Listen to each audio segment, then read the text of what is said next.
Welcome to another episode of the Tobago House of Assembly's Post-Executive Council Media Briefing. This week, the Secretary of Tourism, Culture and Transportation, Nadine Stewart-Phillips, addresses the media. Joining me today is Mr. Louis Lewis, Chief Executive Officer of the Tobago Tourism Agency Limited, who you will hear from later on as he will speak on the initiatives of the agency. As you are aware, I straddle a very large division. However, my discussions today will primarily be based on activities out of the culture department. I want to start off with our Carnival Educative Arts program. The division held this program on the 21st and 22nd of February 2019 at the Signal Hill Secondary School in the west and Speyside High School in the east. These schools were the host secondary schools. However, there were approximately 219 students from invited primary schools across Tobago who also attended this program. Now, the Carnival Educative Project is an annual series geared towards teaching and learning of Carnival arts, particularly the traditional aspects, in a safe, fun, and dynamic environment. Students were taught the history, characteristics, and also shown movements for the traditional mask characters such as the Dame Lorraine, stilt walking, bâtonniers. Those are the mask characters that emulate stick fighters, the baby dolls, gorillas, etc. The students in turn showcase what they learned by participating in the demonstrations. These workshops were well received by the students and teachers, with principals of the schools commending this initiative. I moved to the Calypso Rose and Mighty Shadow Museum exhibit. It was sometime last year at an executive council media briefing that I informed we were in discussions with Calypso Rose and her management, where she indicated a willingness to have us display her archives here in Tobago. This has become a reality, and the Calypso Rose and Mighty Shadow Museum exhibit will be launched in the month of March 2019, that's next month. That is with a precursor event that has been advertising, the I Thank Thee Forever Young concert, which is being done in collaboration with Calypso Rose's management team, Rhythms Production Limited, at the Shore Park Cultural Complex on March 7th, 2019. Calypso Rose has gifted the Tobago House of Assembly her entire archive spanning the beginning of her career to present. It includes all her awards as well. Additionally, the family of the late Dr. Winston Bailey, Mighty Shadow, they too are desirous of having his archive on display. This museum exhibit will be housed at Fort King George, a newly refurbished space which was once the home of the Department of Culture. The museum will highlight the works, life, music, and achievements of both Calypso Rose and Mighty Shadow through the medium of interactive theater, interactive presentation, music, their various life achievements, workshops, and performances, with the understanding of the Calypsonian as a storyteller, a historian, and a writer. So it's noteworthy to mention that this museum would be an interactive museum. The project will be implemented through the use of theater techniques adopted from various practitioners, and we are very excited for the gains that will be achieved from such a project, which is huge, and this will be marketed domestically, regionally, and internationally. I move to the launch of the Rural Film Initiative. Tobago has a long history as a location for the production of international feature films, documentaries, and commercials. However, these projects have not resulted in a sufficient transfer of skills to local filmmaking professionals, and thus have not in the main sufficiently assisted in the development of an indigenous film industry. As we all know, Tobago possesses a rich cultural history that includes a robust theater tradition, oral and performance heritage, as illustrated by the powerful dramatic presentations that are staged every year at our Tobago Heritage Festival. And so this is an opportune moment to combine strengths of these emerging filmmakers and the Tobago-based filmmaking talent pool that we have here with these live cultural and performance traditions to build on an indigenous Tobago film-based industry.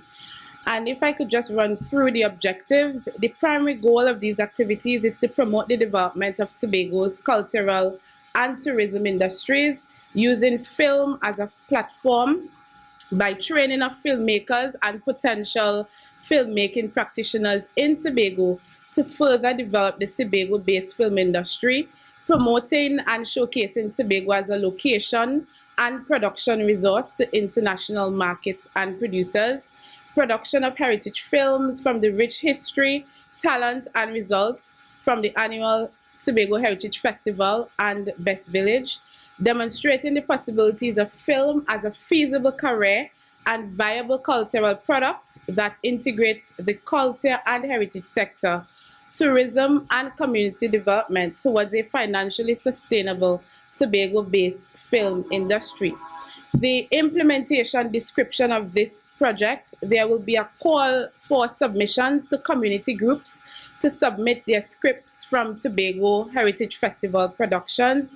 At least 6 dramatic scripts will be selected based on a criteria that will include feasibility of transitioning from stage to screen, creativity, and quality. There will be a 2-day workshop for these groups on transforming theatre scripting to screenplay during the festival.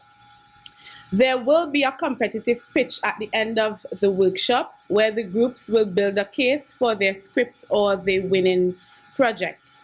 This project will receive funding and technical support from the Division of Tourism and the Tobago House of Assembly as a prize to produce a short dramatic film, 30 to 60 minutes long.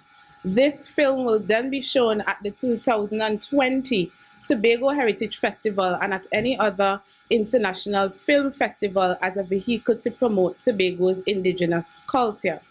After this cycle will be assessed and repeated. During the 2019 Heritage Festival, there will be 4 screenings, 1 in each of the communities participating or determined by the division. This will be aligned with a weekend workshop. Content shown will be films exemplifying grassroots and heritage films. These screenings will be project managed and coordinated by facilitators. And the facilitators to be used are members of the Trinidad and Tobago film industry. So we are doing this in collaboration with the Trinidad and Tobago film industry. And this is definitely something that we can look forward to on the island. I am pleased to inform that the Executive Council has approved the establishment of a Tobago Performing Arts Company. The Tobago Performing Arts Company will provide an avenue to mold and shape talent within the cultural and performing arts industries here in Tobago. This platform will also create further opportunities for performers to become key cultural ambassadors to showcase Tobago's rich cultural and heritage on a global stage. The Tobago Performing Arts Company will provide oversight as well as standardize Tobago's cultural offerings. This will lay the foundation for practitioners in the arts to develop and strengthen their skills, which can lead to the creation of sustainable employment opportunities. The company will also provide dedicated focus to the arts and the cultural industries, and is expected to fulfill the following objectives: to develop cultural tourism on the island of Tobago, to develop a framework for cultural innovation, to preserve the culture of Tobago through education, training, and development, to showcase our culture at international trade shows, exhibitions, and sensitize the local community to the international development of arts and heritage, to develop programs and policies that are inclusive, and to assist cultural organizations to become more self-sufficient and improve their ability to manage and execute festivals and cultural events. So that's the Tobago Performing Arts Company. It will be under the division of Tourism, Culture and Transportation. We are in the Carnival season, and we all know that Panorama is a staple event on the National Carnival calendar and in Tobago as well. And I want to take this opportunity to once again commend all our steel pan bands for their participation at the 2019 Panorama Series thus far, and to further congratulate all the bands that have qualified for the Panorama Finals, which will take place on this Thursday, the small band category, and Saturday we would see the medium and large band categories. I was very impressed with the quality of performances at the preliminaries and the semi-finals, and I am confident that those bands moving on to the finals will represent Tobago well. Noteworthy to mention is the increased involvement of our young persons in the steel pan movement this year, and I really do not want that to go unnoticed. I would like to make special mention of our young arrangers that we saw coming to the forefront this year in Tobago, coming out of Speyside High School. If I might just mention, we have seen the likes of Joshua Jerry, Speyside High School steel sensations. He is the youngest arranger in Tobago and possibly in Trinidad and Tobago for 2019. That is highly commendable, and we look forward to seeing more of our young persons taking up this mantle in the near future. I also wish to congratulate all the bands that participated in the Tobago House of Assembly's Pan Champs, and once again salute the outstanding display by each band. At this championship, we saw RBC Redemption Songsetters redeemed themselves to win the large conventional band category. The Division of Tourism, Culture and Transportation, we have provided financial assistance in excess of $300,000 to all our bands qualifying for both semi-finals and finals in the National Panorama Championship. So that would be our single pan bands, our small bands, our medium bands, and our large bands. Special commendation is extended to Pan Trinbago for their hard work and also for continued collaboration with the Tobago House of Assembly in ensuring that Pan remains alive and at the forefront of our Carnival experience here in Tobago. And as we continue throughout the season into Carnival Monday and Tuesday, I wish to take this opportunity to wish all our band leaders, our masqueraders and patrons a safe and enjoyable Carnival 2019. For another year, the island of Tobago will be the turning point for the Governor General's Cup Caribbean Air Rally 2019. The division and the Tobago House of Assembly, we are pleased to once again collaborate with Aviation Connection for this air rally that would be held during the period March 7th to 9th, 2019. Last year, 2018, was the first time that the air rally came to Tobago, and because of the experience that they gained, they officially named Tobago as the official turning point of the Governor Cup's Caribbean Air Rally. The Air Rally enjoys the support of a great community of pilots and aviation enthusiasts interested in promoting Tobago as an aviation-friendly destination, dedicated to make Tobago an annual reunion of pilots from North and South America and even Europe. Last year we had in excess of 20 aircrafts. This year we can see up to 35, which brings more than 105 persons to the destination. The Caribbean Air Rally Aviation Connections, as I indicated earlier, have indicated that hosting the Air Rally in Tobago is an opportunity to organize a Tobago meet-up for the pilots. The long-term goal of the Air Rally is to add seminars, exhibits, and possibly an air show right here in Tobago. This will help build a recurring event to which the Air Rally will always be associated with and will promote to its subscribers and a large community of pilots through various opportunities, their social media, representation at international events.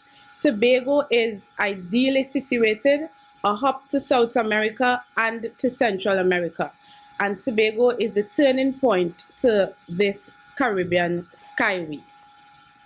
Last but not least, before I turn over to our CEO, I want to mention ITB, International Tourism Boss, one of the world's leading travel trade shows. A delegation headed by the Honorable Chief Secretary will be attending in Berlin, Germany during the period March 4th to March 11th. If I might mention, the destination lost visibility in the German market for a number of reasons over the last 3 years, and we have had to repair this relationship with a number of operators. Some of them actually issued stop sales on Tobago due to the fact that some commitments in the past were not honored, and it required a mending of this relationship over the last few months. The Chief Secretary, as head of the Executive Council, will ensure that we can make decisions immediately. Germany is our second largest source market, which accounts for about 16% of our arrivals, and it is important for us to ensure that we aggressively reestablish ourselves so that from the get-go decisions can be made on spot. If you understand how the trade works, and at these meetings, they most times do not want to hear "we will get back to you" or "we have to go back to get approval." They want you to seal the deals on spot, and by doing that, they usually look at you in a different light. It shows you are very serious about the tourism business. As you may recall, last November 2018, the Chief Secretary led a delegation to World Travel Market in London, and this brought about many positive results for Tobago's participation at this global event, including the finalizing of our Sunwing flight that is now flying directly out of Canada to Tobago. And so the presence of the Chief Secretary will aid in faster decision making, which will rebuild the confidence of Tobago in the German market amongst the airlines, our tour and trade operators. And this is really what we need as we seek to continue our tourism efforts in the European market. The agency has been engaged on several fronts, primarily a continuation of our marketing efforts, and at the same time we have been engaged in some of the product development initiatives to ensure that the visitor experience on Tobago is strong and that the on-island expenditure increases as we go forward. But more particularly with regard to the German market, there are several strategic reasons why we've paid a lot more attention to that German market in recent times. As the Secretary mentioned, we had a reputational issue that needed to be mended, and the problems associated with that have deep roots. I am comfortable and very happy to report that based on the strenuous efforts, we've been able to mend those relationships. So all the operators who had previously put a stop sale on Tobago have now re-engaged the destination and are selling Tobago. So that is very good. The other encouraging aspect is that we have renegotiated airline contracts to ensure that Tobago is available for visitor traffic year-round. So we have a summer program with Condor and also a winter program, as well as we have created access via other options in Europe coming through Manchester via the Thomas Cook service. And Thomas Cook and Condor are actually partners as we speak.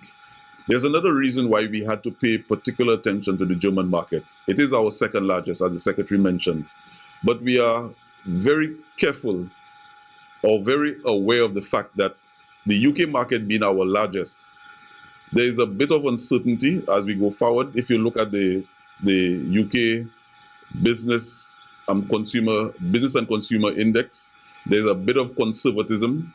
A very important metric for us is looking at the level of investments that have taken place in the productive capacity of the UK. The economists refer to that as your gross capital formation.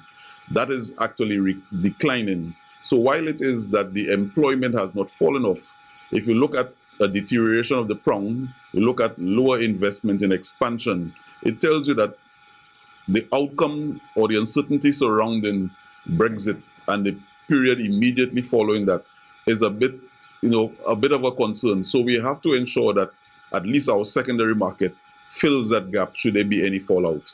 Notwithstanding that, as the Secretary did mention, late last year in November, we launched the brand to the world, but we did it also with a little more precision in the UK market to ensure that we consolidate our efforts there and continue that flow of arrivals. Going forward, we will replicate that process in the Scandinavian region, and we've taken some steps. For instance, we've appointed a representative firm in the company of Avia Reps to represent Tobago in the Scandinavian region. They are strategically also the representatives of Condor, who we have contractual agreements with. So there's a synergy that we will be exploiting to ensure that Tobago is accessible, and we want to use the Condor flight service to ensure that we get lift out of the Scandinavian region, and that is a least costly option to make Tobago available for that market.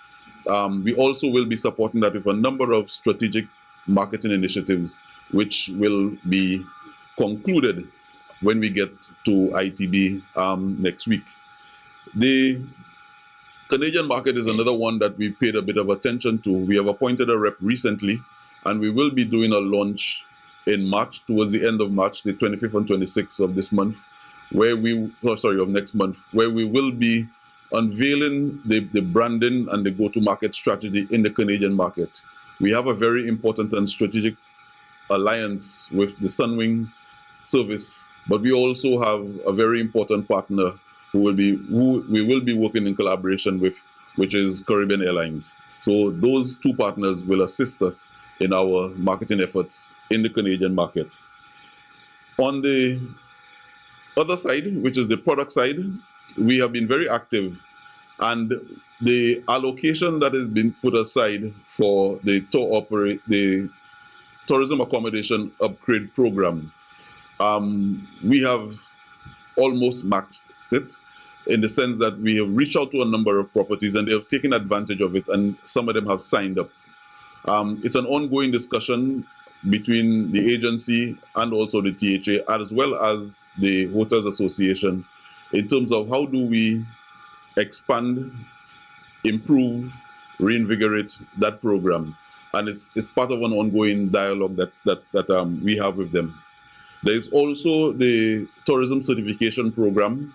It's ongoing. We've been engaged with the sensitization of a number of different areas. So we've worked with the taxi drivers and the membership. We worked with the tour operators. We are now in the process of engaging the beach operators in terms of service delivery and setting up some standards. And soon after that, we will be engaging the accommodation suppliers. So this is from the product side, some of the things that we will be doing. We have done a product audit, and that product audit really gives us a clear sense of what our capacity for absorbing, engaging, accommodating visitors on the island. And some interesting metrics have come out of that. There are over 400 properties that are listed providing accommodation options for visitors. The unfortunate side of that, and that is a dialogue that we have started with the Hotels Association, is that while we have a very long list of properties, the web presence and the online transactability of those properties is very low. So you would be, just as I was, surprised that only 17 properties have transactable websites. And if you have a destination whose marketing strategy in the 21st century is digitally focused, you have that challenge in terms of how do we become successful when we are not in conformity with what is generally accepted marketing and business engagement. So that is an issue. We also have been working with the association as it relates to dealing with the assurance of visitor arrivals on Tobago. And there is an initiative that we explored with Caribbean Airlines. And unfortunately, we have not been able to take it to its finality. And that largely has to do with the lack of information that we've been trying to get from the accommodation side. It presents a challenge, but we have to continue to work with them, with the hotel operators and the accommodation providers, because at the end of the day, the destination creates impressions. We don't sell anything apart from an image and create a demand. The actual sales happens at the point of the operators. So it naturally dictates that we have to work in collaboration and for either of us to be successful. And that is what the agency is focused on. We have also been working very closely with the Festivals Commission because they are the producers of events, and that is part of our go-to-market strategy of 101 reasons to visit. And the collaboration has been strong, I would say, but there is still, as we go further, as we collaborate more, you will see a strengthening and a more effective translation of that collaboration between ourselves and the Festivals Commission. From a broad perspective, we have ensured that Tobago is available and accessible from several international markets. The Canadian market, the UK market, from Germany, and soon you'll be getting insights on the alliance for access from the Scandinavian region. We are aggressively pursuing more options in Canada. We are also aggressively pursuing options from the US market, which has tremendous potential. And we certainly have not ignored the region as well as the domestic market, which for the time being is a very, very significant contributor and supporter of the industry.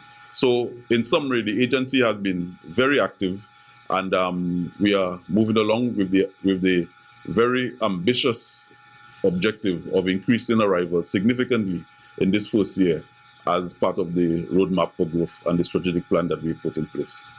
Firstly, I would like to, given the matter where Carl did not meet with the executive of THTA concerning additional arrangements for the Easter period, would you all have any comments on that? I don't know if you all know the details, is that Carl said that they were too busy to meet with the body, and that they would not be facilitating or accommodating any additional flights for the period. So I was hoping, I don't know if the Tobago Tourism Agency would have had any comments on that, or probably would have even looked into it. We are not aware of the details. However, I am aware that Caribbean Airlines has indicated that they are putting all measures in place to ensure that they meet with the Tobago Hotel and Tourism Association, as they see the association as a valued stakeholder. In relation to the second comment on the flights, on the number of flights, the Tobago House of Assembly and Caribbean Airlines, we have always shared a very amicable relationship. However, I am aware as well that there are flights available. I think it's on the 17th and the 20th from Trinidad to Tobago and from Tobago to Trinidad. Therefore, if the demand is not there, Caribbean Airlines would not be so inclined to increase their capacity if there is no demand. But as has happened in the past, once the demand is there, we are confident that Caribbean Airlines will increase the capacity for those periods. I can also inform that a conversation has ensued with the Honorable Chief Secretary and the Minister of Finance, discussions on the possibility of leasing an aircraft for the period as well. Thank you for staying with us for the Tobago House of Assembly's Post-Executive Council Media Briefing for the week ending March 2nd, 2019.